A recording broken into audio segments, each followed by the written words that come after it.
Souza. Então, fazer uma narrativa que fala exatamente o que é educação.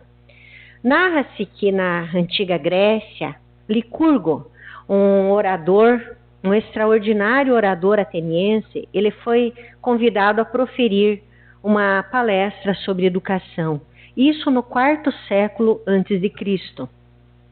Quando ele recebeu o convite, muito honradamente, Licurgo pediu um prazo para que ele pudesse preparar a explanação, e ele pediu 6 meses de antecedência. Os colaboradores, os organizadores do evento, estranharam, porque sabiam de quanto ele dominava, sabia falar muito bem sobre a educação, mas enfim, aguardaram o tempo aprazado. No dia da palestra, no Teatro de Atenas, sem dizer nenhuma palavra, Licurgo dirigiu-se ao palco. Seus auxiliares trouxeram 2 jaulas. A um sinal de Licurgo, abriu-se uma jaula, e dela saiu uma lebre que começou a correr pelo palco. A um sinal de Licurgo, abriu-se a 2ª jaula, de onde saiu um cão grande, um mastim, que correndo, vendo aquela lebre, brincando ali no palco, correu até ela, estraçalhou, matou ela naquele espetáculo sangrento ali na frente de toda a plateia. A plateia ficou horrorizada com aquilo e ficou em expectativa.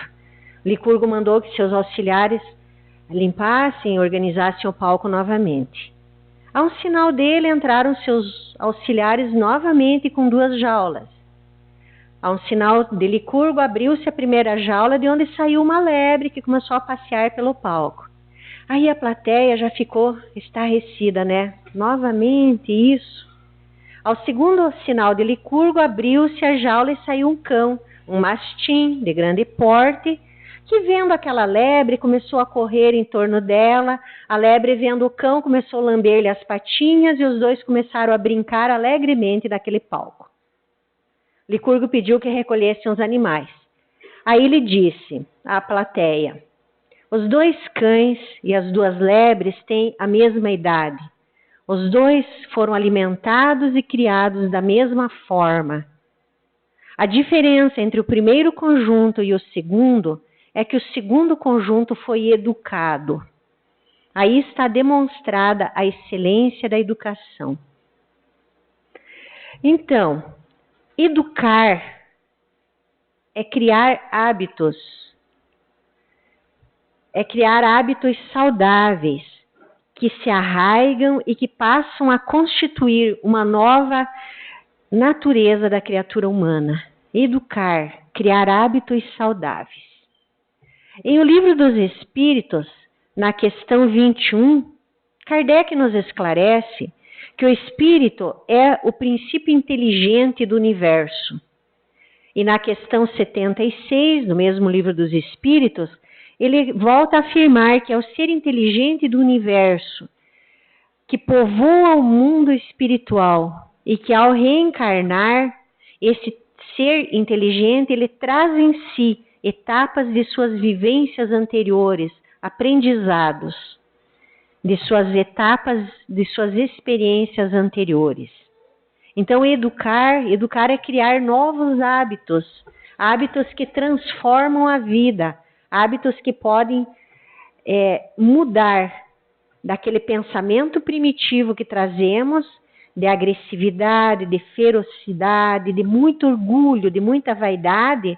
Ele pode nos mudar para equilíbrio, para o discernimento de nossas tarefas, dos nossos atos, das nossas ações. Allan Kardec também diz que a educação é a grande solução para os problemas da humanidade. Não a educação intelectual, que a escola é encarregada de dá-la, mas a educação moral, aquela que a família é encarregada de dar. Pela educação moral que se pode mudar quadros de violência e de irresponsabilidade que campeiam em nossa sociedade. Então, isso Kardec afirma aí no Evangelho segundo o Espiritismo. Corroborando Leon Denis, o poeta da espiritualidade, ele fala que pela educação se aperfeiçoam. Para uma sociedade nova é necessário homens novos. Por isso que a educação desde a infância é de importância capital. Não basta ensinar as crianças a governar-se, a conduzir-se, como é preciso ensiná-las a ser conscientes e racionais. É necessário ensinar as crianças a entrar para a vida armadas, de maneira moral, para uma luta moral muito grande contra os seus próprios instintos, suas próprias tendências, aquela que trazemos de etapas anteriores. Nós sempre falamos que nós queremos, todos nós falamos que queremos uma sociedade melhor, que o mundo está difícil, está numa fase terrível e que precisa dar uma guinada e precisa melhorar. Realmente precisa. Mas quem é que vai fazer essa modificação? São as crianças que nós estamos educando. Porque quando nossos pais nos educaram, nós estamos fazendo a nossa parte agora.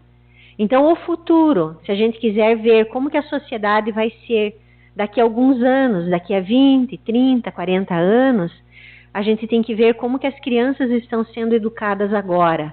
Porque são eles que serão os professores, os educadores, os pais, as mães, os médicos, os dentistas, os advogados, os políticos.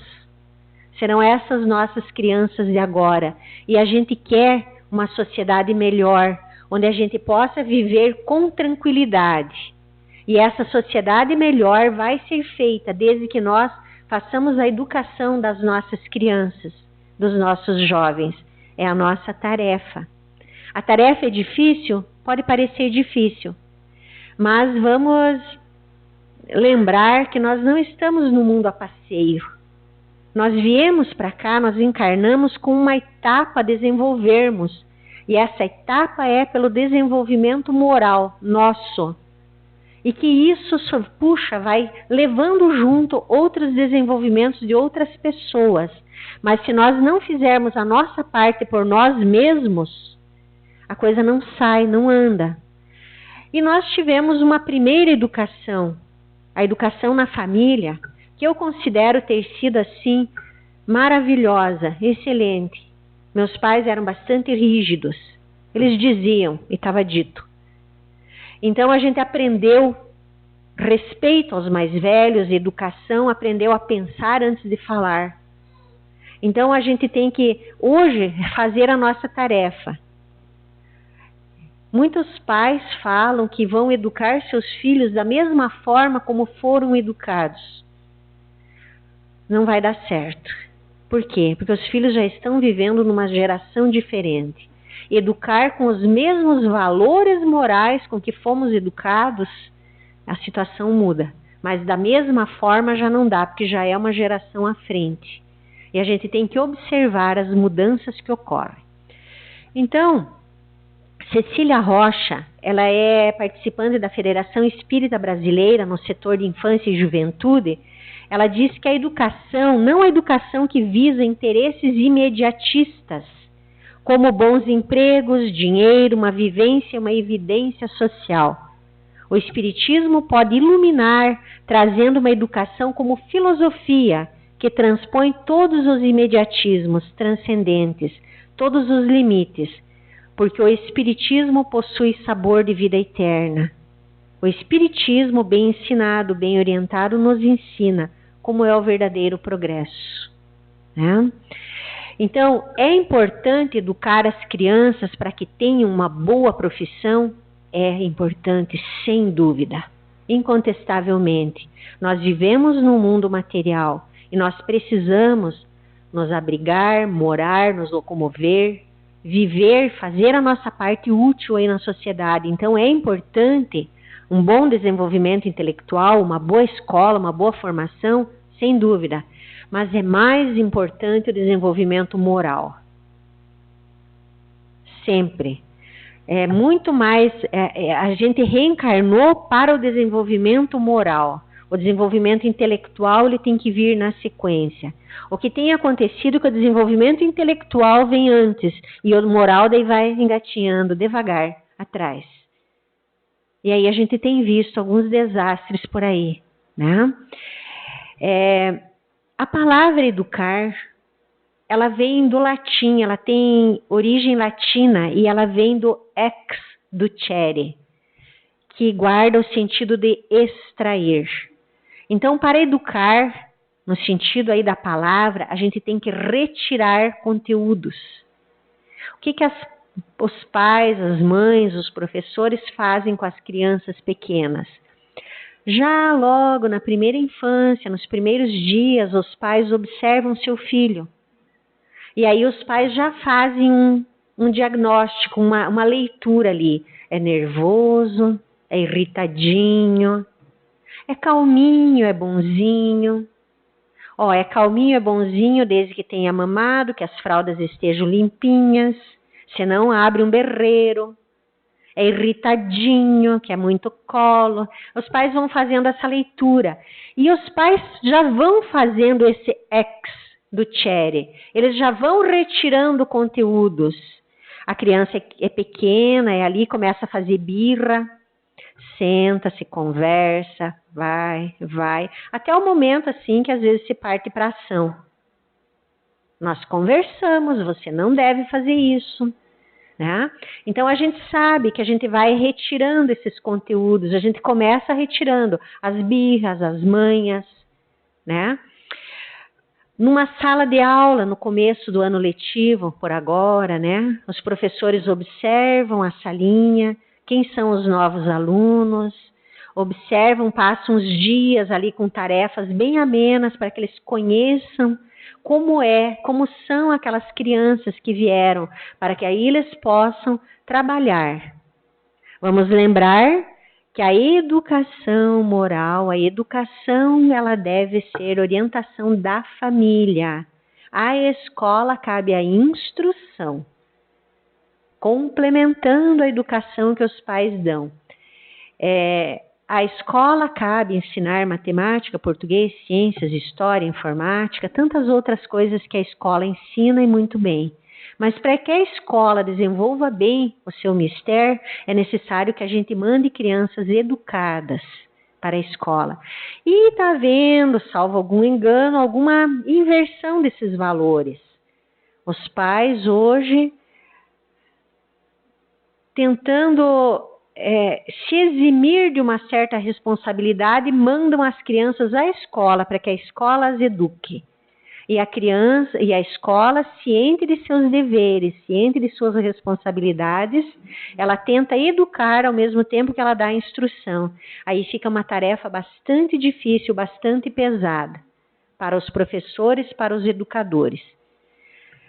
Então, educação, ela é uma arte difícil, porque ela é vivencial. E a gente escuta seguidamente pais e mães dizerem assim: filho, não vem com manual de instrução. A gente tem que ir criando, vendo e educando, sabendo que um filho é diferente do outro. Um filho não é igual ao outro, então a educação que se dá para um não serve para o segundo. A mesma base moral, sim. Mas um filho é diferente do outro. Por quê? Porque são espíritos reencarnados e ao reencarnar trazem seus conteúdos de vidas passadas, que eles vêm através assim de impressões, através de tendências, através de instintos, através de agressividade, através de várias formas, né? E a doutrina espírita, ela estabelece que educar é a grande proposta para se construir uma sociedade feliz, aquela que nós queremos viver daqui a um tempo, tá? E educar para a vida, para o descobrimento de si mesmo, educar para a eternidade. Essa é a visão da doutrina espírita na sua função psicopedagógica. Em O Livro dos Espíritos, na questão 383, nós encontramos a pergunta, a indagação: qual é para o espírito, a utilidade de passar por um período de infância? Aí nós fazemos uma pausa e dizemos assim: nos animais, a infância é rápida, né? É ligeira. Com 1 ano, os animais já são adultos de muito, caminhando. Eles já têm que procurar se alimentar sozinhos, eles, né, têm que se virar. E na infância, esse período aí de cuidado dos pais para com os filhos, ele se alarga, ele anda, ele se estica. Por quê? Porque é na infância que o espírito ele é mais dócil às impressões que recebe. Com 7 anos, a nossa criancinha é uma criança que, se a gente não cuidar, ela praticamente não come sozinha, não se higieniza sozinha, não consegue ir para a escola. A gente tem que ficar orientando e cuidando e orientando e auxiliando ali. Com 7 anos, alguns animais já estão ali na decrepitude, né? Já estão ficando velhos. Mas nessa infância do ser humano, que ela é larga, ele é muito dócil às impressões que ele recebe. Então a resposta é: para que o espírito passa por um período longo de infância, encarnado com o objetivo de se aperfeiçoar? O espírito durante esse período é mais acessível às impressões que recebe, capazes de ele assegurar o adiantamento para o que devem contribuir os incumbidos da sua educação. As impressões que recebe, boas, de um bom convívio no lar, de um convívio reto, de um convívio saudável, ou impressões terríveis do que pode acontecer no lar. Eu gosto de falar um exemplo que Raul Teixeira fala nas suas palestras sobre a educação, do período anterior à doença dele, que ele dizia assim: toca o telefone, que tocava o telefone fixo, né? Agora já tem menos isso, né? E a criança corre para atender.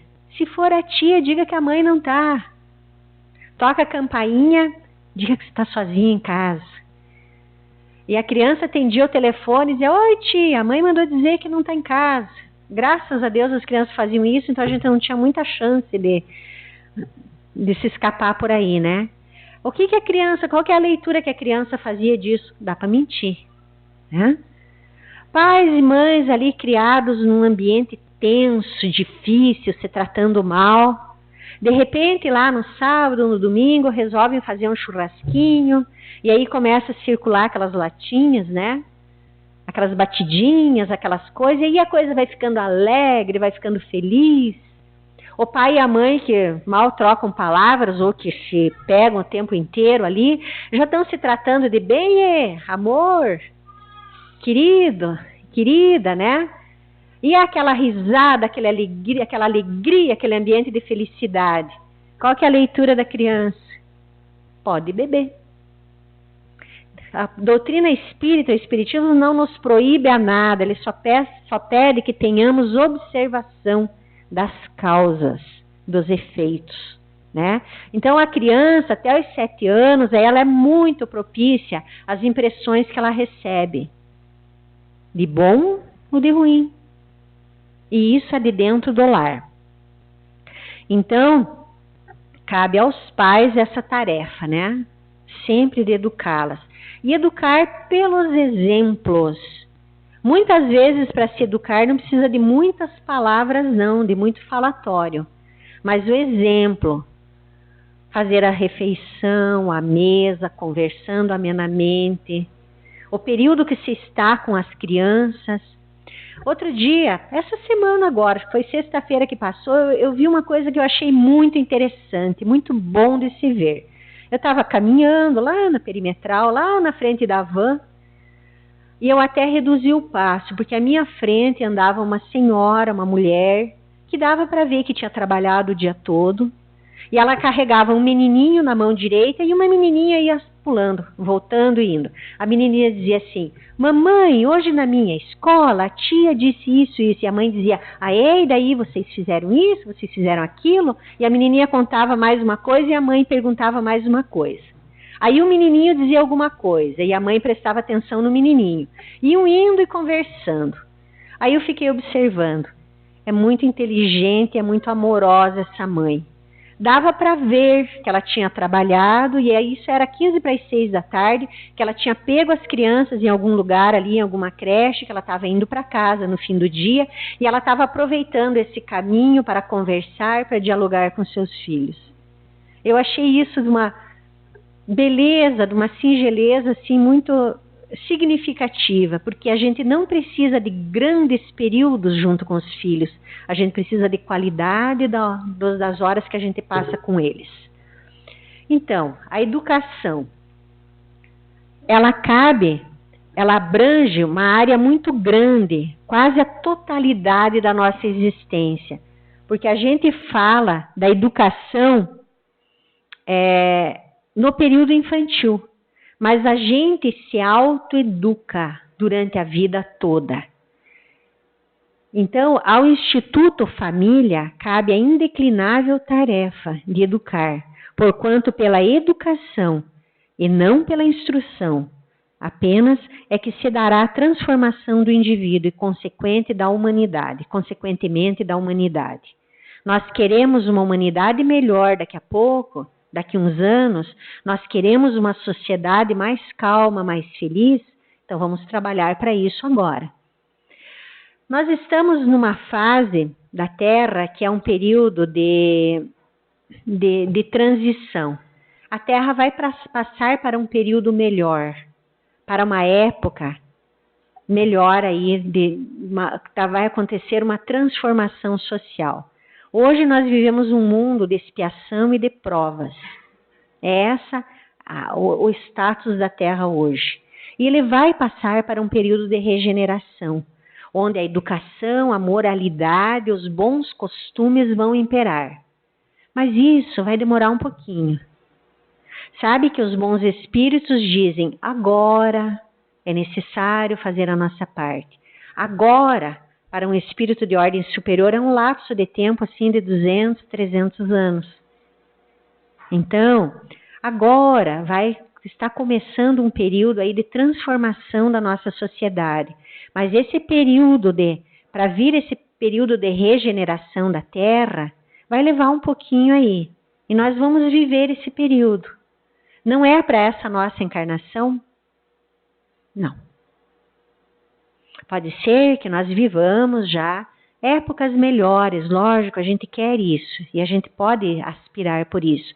Mas essa passagem para uma terra melhor, um mundo de regeneração, Emmanuel nos diz que nós vamos levar aproximadamente 1000 anos. Então vamos fazendo a nossa parte aí, ligeiro, com tranquilidade, sem pressa, para que nós possamos fazer corretamente, para que nós podemos vivenciar esse período melhor aqui na Terra. Porque nós queremos desencarnar e voltar a reencarnar aqui. Então, que pelo menos a gente possa encontrar famílias boas, bem estruturadas para nós receber numa nova fase aí. Então, a família como cédula máter da sociedade é onde se desenvolvem valores éticos, valores morais. É onde o amor atinge a plenitude. Se eu não consigo me relacionar, me dar bem dentro da família, é provável que eu também não me relacione melhor, bem, em outros âmbitos aí da vida social. É difícil se relacionar bem na família, é muito difícil. Por quê? Porque foi bem para nos colocar à prova que nós renascemos, que nós temos essa formação familiar, para que nós possamos desenvolver o amor, a tolerância, a paciência, o carinho, a responsabilidade uns pelos outros. E nós vamos fazer isso desenvolvendo esses valores com quem mais nós precisamos desenvolver. Então, não é fácil viver em família? Não é fácil. É bem difícil. Mas é aí onde a gente precisa se regenerar. Porque no lar se assentam os alicerces da educação. E é no lar que a gente tem que começar a fazer o bem, aprender a falar corretamente, aprender a se desculpar, a pedir desculpa, seguir à frente e fazer o melhor possível. Quando nós aprendemos isso no lar, lá fora fica mais fácil de a gente conduzir. Porque no lar, dentro de casa, as nossas máscaras caem. E a gente frequentemente mostra realmente o que a gente é. Muitas vezes lá fora, na sociedade, no emprego, em outros âmbitos, a gente consegue manter uma carapuça, uma máscarazinha. No lar, não. A gente não representa o tempo todo. Então, a gente mostra um verdadeiro eu aí, né? Lembrando que a criança, ela não é uma cera moldável. É um espírito começando uma nova etapa reencarnatória, onde ele vem para desenvolver-se, para se tornar melhor. Então, vendo ali tendências, aptidões, percepções, lembranças evocadas inconscientemente, que renascem na forma de impressões atraentes ou dominantes, assim mesmo como limitações, repulsas, frustrações, que muitas vezes têm caráter restritivo, dolorosos, muitas vezes, é de a gente saber, de a gente ter certeza que são as divinas leis agindo para que nós nos tornemos melhores, para que nós possamos corrigir. Então, aptidões, tendências, viciações, orgulho, vaidade, são coisas que nós trazemos de etapas anteriores. E nós vemos isso com bastante facilidade. Se nós não pensarmos em reencarnação, a gente fica sem entender muita coisa na nossa vida, no agora. Mas quando a gente pensa em reencarnação, a gente tudo fecha, tudo se encadeia. Aquele nenê, aquele serzinho, aquele anjo de luz que veio para minha família, ele é um espírito reencarnante e ele traz etapas anteriores, etapas onde ele acertou, muita coisa de boa ele fez, mas etapas onde ele faliu, onde ele tem que corrigir. E aí nós olhamos a criança, ela começa a estar irritadinha, nervosinha, é aquele serzinho vindo, né? E aí nós precisamos educar, coibir, exducere, retirar esses conteúdos. Porque balizar essa educação infantil, 7, 8, 9, 10 anos, 11, 12, aí a criança começa a fazer o processo de transformação para a adolescência. E aí vem com mais força aqueles instintos, aquelas coisas anteriores, ali a agressividade, os vícios, as viciações morais. E se a criança foi bem educada, bem conduzida, aquilo ali não tem muito lugar nessa vida de agora. Ela está educada. Eu fico bastante triste quando pais dizem assim, te pergunta como que está a criança. Ah, está na fase da aborrecência, que triste.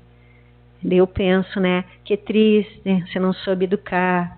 Porque a adolescência, a criança vai passar, ela vai fazer uma transformação, uma mudança de fase da criança para o adultinho ali, né? Para o jovem. E vai fazer, se ela foi bem educada, ela passa essa fase, a família passa em tranquilidade. Vai ter aí alguma coisa que a criança não se conhece bem daquele conteúdo que está vindo, mas não vai ter aquilo tudo, aquela agressividade, aquela pororoca, que é assim que o Raul Teixeira fala em suas palestras, aquela pororoca da adolescência. Vai ser assim um navegar em águas mais tranquilas. Porque é necessário que a criança, que a pessoa faça essa transformação, essa passagem. É necessário que os pais respeitem essa passagem da criança. Porque se eles educaram bem, com valores morais, com respeito, com carinho até ali, vai continuar com valores morais e com carinho. Mas o que a gente tem visto muitas e muitas vezes é que nessa fase aí se perde o resto do que tentou se educar. Por quê? Porque não se educou. A mestra italiana Maria de Montessori, uma médica, educadora, criadora do método montessoriano de educação, que ela diz que o homem é um produto do meio e que ele aprende no meio o que ele precisa para ser feliz. Ela diz que começa a se educar uma criança 25, 30, 35 anos antes da criança nascer. Começa a se educar a futura geração quando nós estamos educando os pais agora. Quando os pais foram educados é que começou a tarefa da educação dos seus filhos. Porque quem foi bem educado vai educar bem.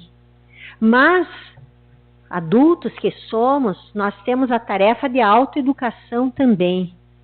Nós podemos perceber com o que nós sofremos, com o que nós nos afligimos e melhorar isso aí, mudar, nos empenhar em nos autoeducar. E seguidamente a gente escuta pessoas falarem sobre isso. Eu me irrito com tanta facilidade, eu tenho que procurar não me irritar. Eu tenho que contar até tanto, eu tenho que contar até 1000. Eu tenho que não me irritar.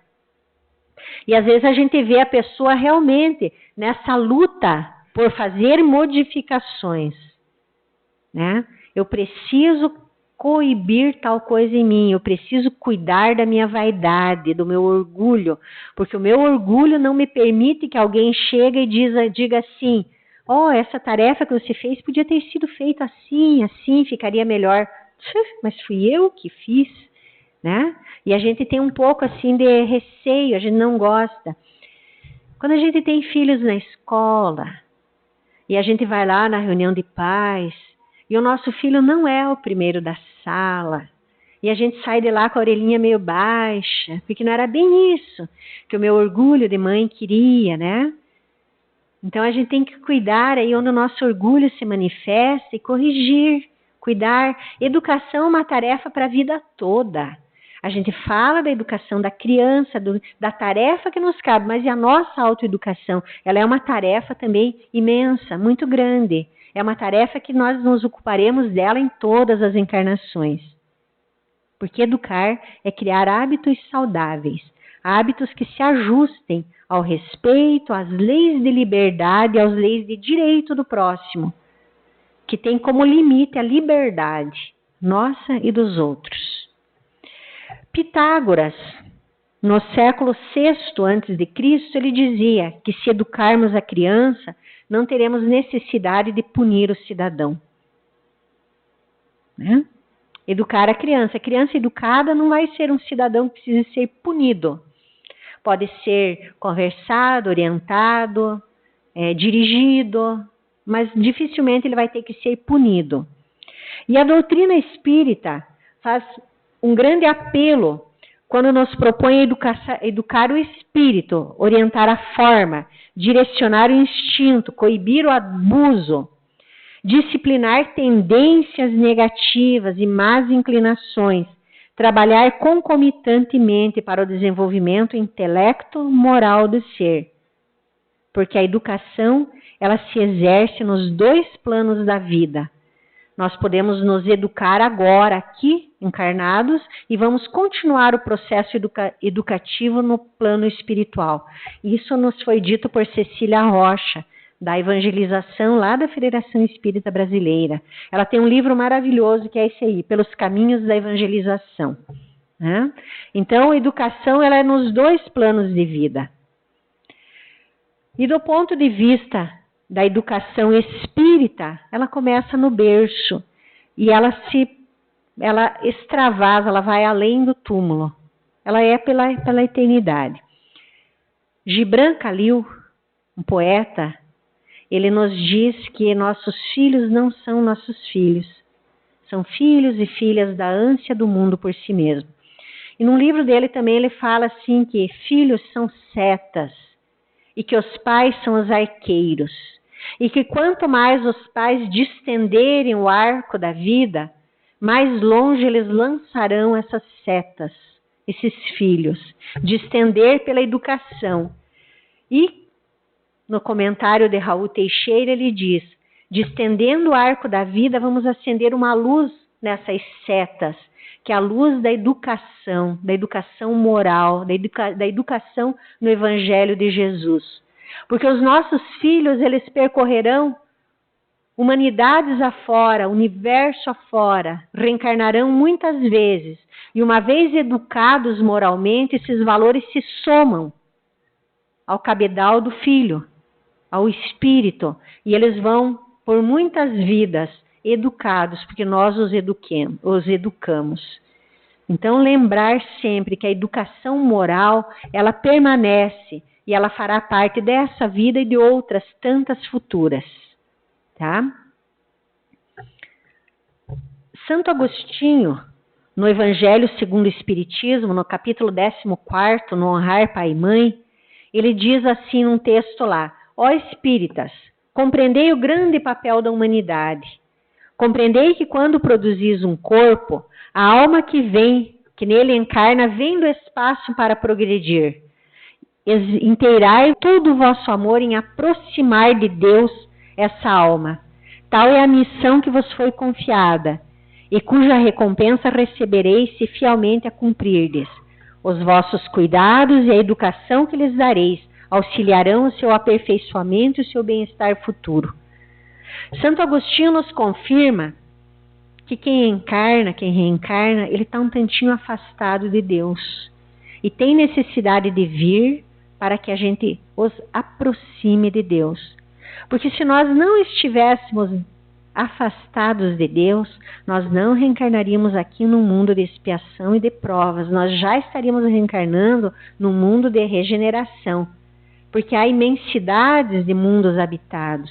Mas nós estamos aqui no mundo de aflições, de dores, de dificuldades, de provas, onde a gente tem doenças graves, onde a gente tem chuva aí que está castigando aí os estados brasileiros, onde a gente tem seca em outras partes, onde tem falta de alimentos, falta de água limpa, falta de moralidade, excesso de outras coisas que não precisa nem citar.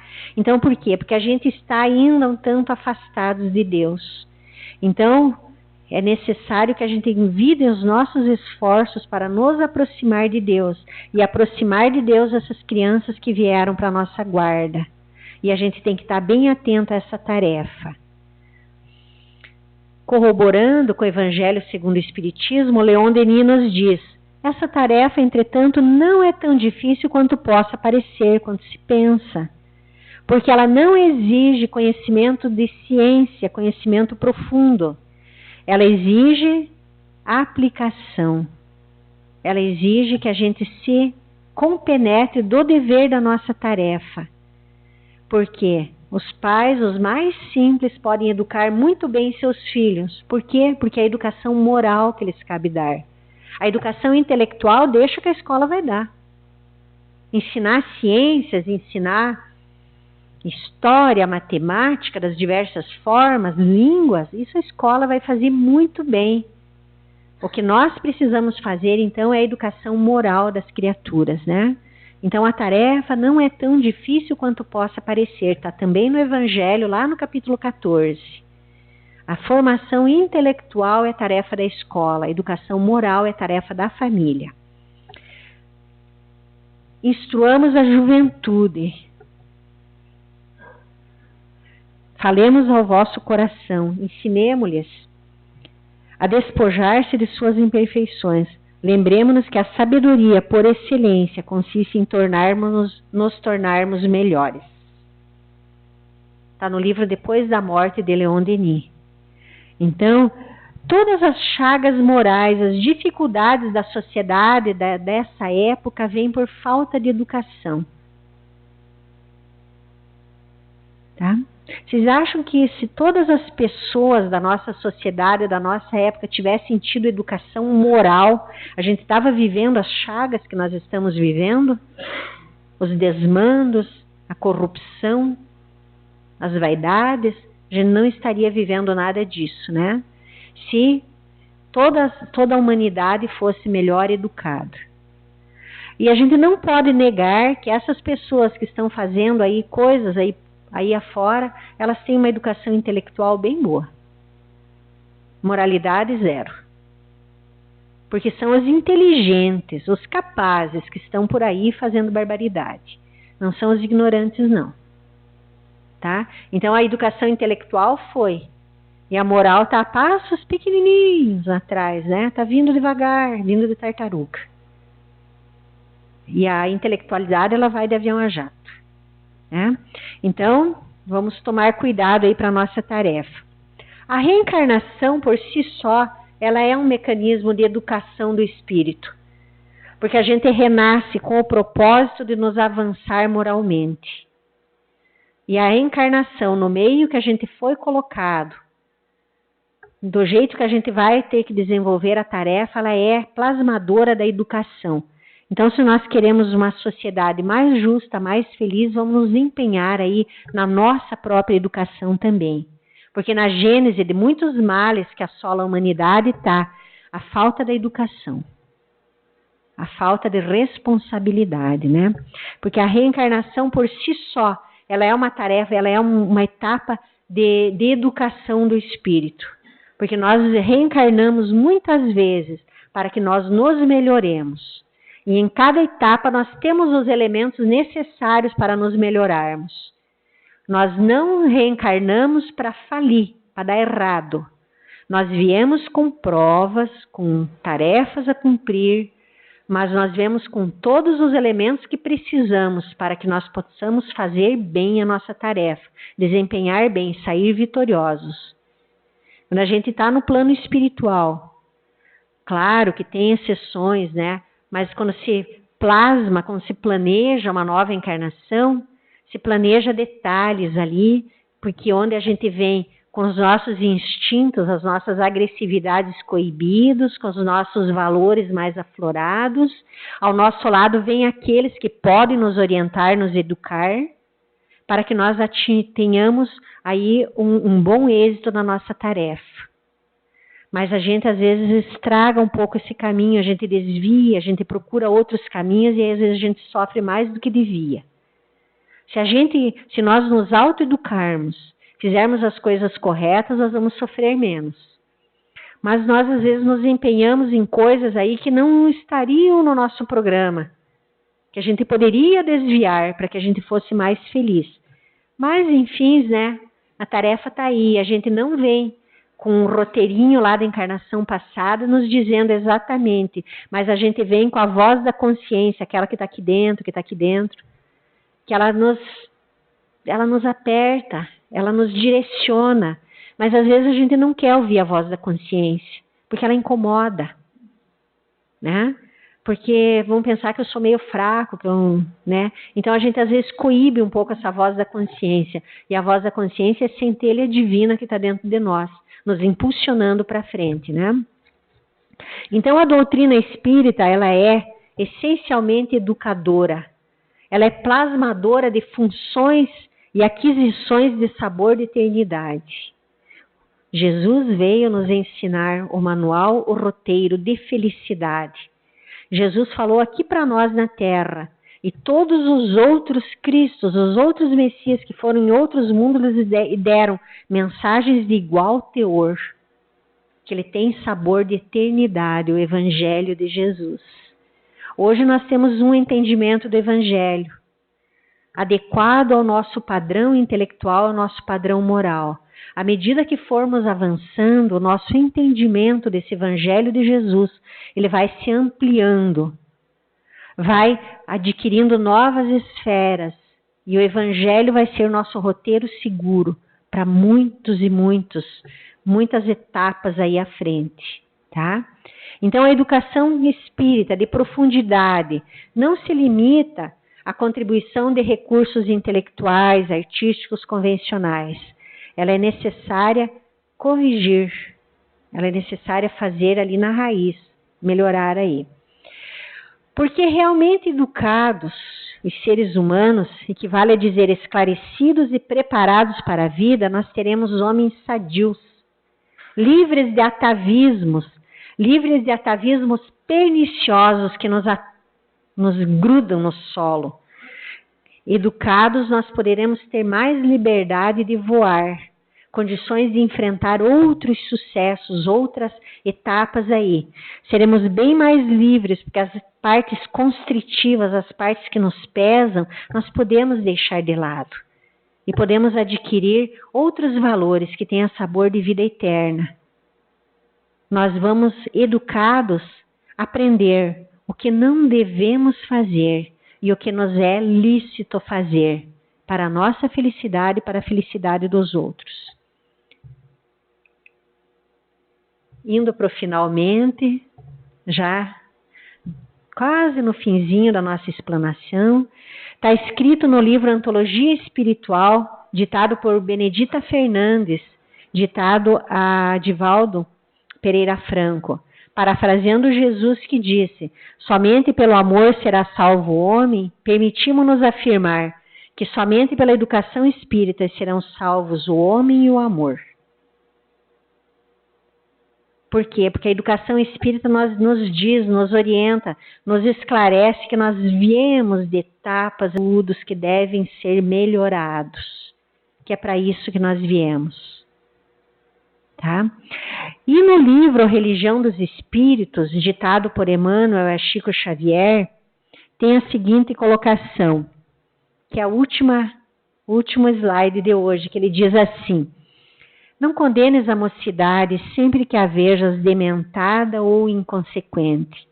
Cada menino e moço no mundo é um plano da sabedoria divina a serviço da humanidade. E todo menino e moço transviado é um plano da sabedoria divina que a humanidade corrompeu ou deslustrou.